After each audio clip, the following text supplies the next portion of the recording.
გამარჯობა, ეს არის გადაცემა გვერდიდან და მე ვარ დავით კალანდია. შვედეთის პრემიერი ულფ კრისტერსონი აცხადებს, რომ ამერიკა არ უნდა ჩაერევოს ევროპულ დემოკრატიაში. შვედეთში გვაქვს ტრადიცია, არ ჩავერიოთ სხვა ქვეყნის შიდა არჩევნებში. პატივს ვცემთ ფაქტს, რომ ქვეყნები თავად აკეთებენ არჩევანს.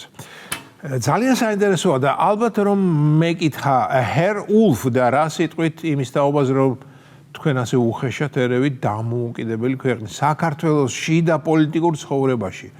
დარწმუნებული ვარ, ჰერ ულფი მიპასუხებდა, რომ საქართველოს თავად არ გაუკეთებია არჩევანი, რომ ის არჩევნებს აკონტროლებდა და ლენინივი წინ უძღოდა რუსეთი პუტინის სახით და ქართული მოსახლეობის დაჟინებული თხოვნით შვედეთი ცდილობს სამართლის აღდგენას და ითხოვს, რომ დაუბრუნოს საქართველოს ქართველებს. ამიტომაც აქტიურობს შვედეთი საქართველოში. განა რამეს ვაზვიადებ? შეიძლება პასუხის დეტალები იყოს ოდნავ განსხვავებული, მაგრამ არსი იგივე დარჩება. მაქვს საფუძვლიანი ეჭვი ვიფიქრო, რომ ევროპელებმა დემოკრატიული წყობა დემაგოგიურ წყობად შეცვალეს. დიახ, აი რაში ძლიერები არიან დემაგოგიაში, ამაში მათ ბადალი არ ყავთ. ჩვენი სვიმონ ჯანაშია თუ შეედრება მათ ამის ოსტატობაში. ევროპელი პოლიტიკანები ჩვენ თავიანთ თანასწორ ადამიანებად არ გვთვლიან. ვიყურებენ, როგორც ჯეიმს კუკი უყურებდა ავსტრალიელ აბორიგენებს.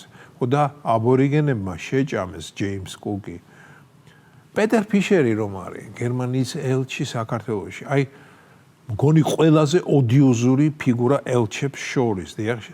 შეიძლება მასზე ოდიოზურებიც არსებობენ, მაგრამ ისინი ჩუმად ხედავენ და ეს ტევტონელი კი არ ჩერდება და გამოდის და კიდევ ერთხელ გამოდის თავისი სიტყვით. მას თავისთავად ალბათ საქართველოს გავლაიტერი, ანუ მბრძანებელი გონია.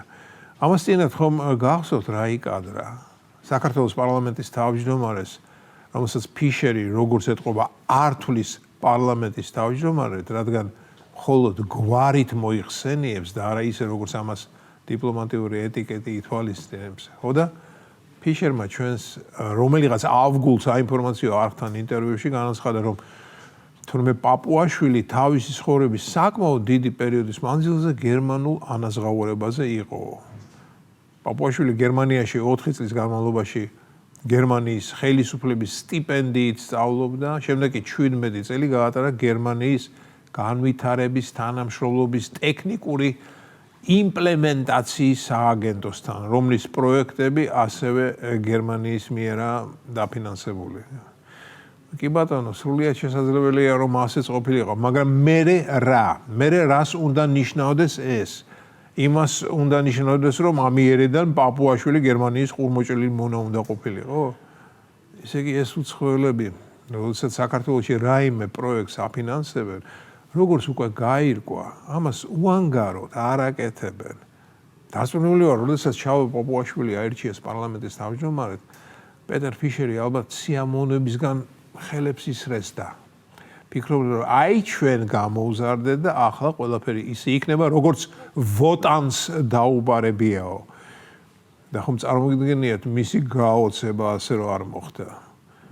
დიახ, პაპუაშვილის მაგალითზე არ მოხდა და რა გარანტია გვაქვს სხვებთან, ვისაც ისინი აფინანსებენ, სხვანაირად რომ არაა საქმე.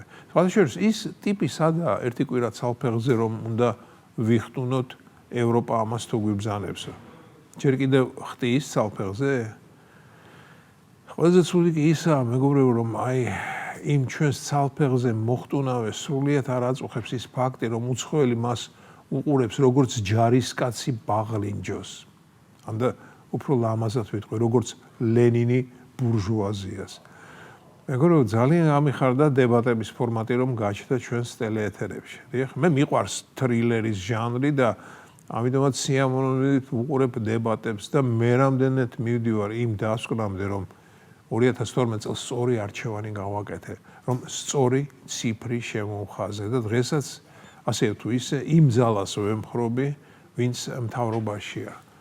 რასაკვირველი უფრო ტრენდული იქნებოდა, რომ მელანძღა მთავრობა, მაგრამ რომ ლანძღო, მე უნდა ახსნა კიდეც რატომ ლანძღაო. ანუ ის, რასაც კობახიძე დებატებში სთხოვდა თავის ვიზავებს, ფაქტს ასახელებ და არგუმენტებს კი არაო. ამიტომაც მე არ მივუყვები მოდას და ტრენდები არ მაინტერესებს. მაინტერესებს ის, რაც მიმაჩნია სწორად და ამიტომაც ხარს უჭერ დღევანდელ მთავრობის პოლიტიკურ გზას და ამ გზას ჰქვია სიფრთხილე და გაწონასწორებულობა. თუმცა, როდესაც თავადაზნაურები სამზარეულოში ვიკრიბებით, ვიწყებთ ყვირილს, მე რომ კობახიძე ვიყო იმ პეტერ ფიშერს სულ ჭიტლაყებით გავაქცუნებდი ქვეყნიდან, როგორც ბედავს ეს არ შემდგარი ზიგფრიდი ჩვენთან ასე ლაპარაკს, დიახ. ანუ სწორედ იმიტომაც არ ვარ არც მე და არც ჩემი თავქარიანი მეგობრები კობახიძის ადგილას. კი გვინდა რომ კობახიძე უფრო მკაცრი იყოს, მაგრამ ალბათ ასე არ შეიძლება. ასე ჯერჯერობით არ შეიძლება. დიახ. დღეს მთავრობის წევრები სიტყვას უკვე უბრუნებენ პეტერ ფიშერის ნაირებს, მაგრამ ძალიან ფრთხილად და სიტყვა კაზმულად. და ხომ წარმოგიდგენიათ ის ცალფეხზე მოხტუნავე NGO-შნიკი პეტერ ფიშერის წარბის ერთ აწევაზე ალბათ მეორე ფეხსაც აწევდა ჰაერში და ისე იხტუნავებდა. შვედებს კი ვეტყოდი, ჯობია თქვენს შვედურ ოჯახებს მიხედოთ და თავი დაგვანებოთ. ეს იყო განცემა გვერდიდან და მე ვარ დავით კალანდია.